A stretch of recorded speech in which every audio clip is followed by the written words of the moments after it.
আসসালামু আলাইকুম।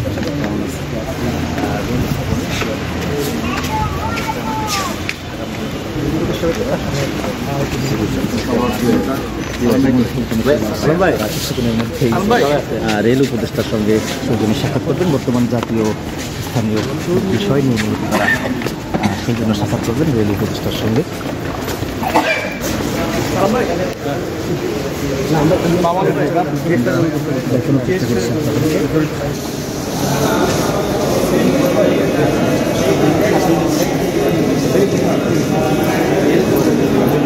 জামায়াতের সেক্রেটারি ডক্টর শফিকুল ইসলাম মাসুদ তিনি এখানে চলে আসছেন। জাতীয় ও স্থানীয় কিছু বিষয় নিয়ে আসলে সৌজন্য সাক্ষাৎ করবেন, সব বিষয় নিয়ে আসলে রেল উপদেষ্টার সঙ্গে কথা বলবেন। সেই বিষয়ে ইতিমধ্যে আমরা দেখতে পাচ্ছি ঢাকা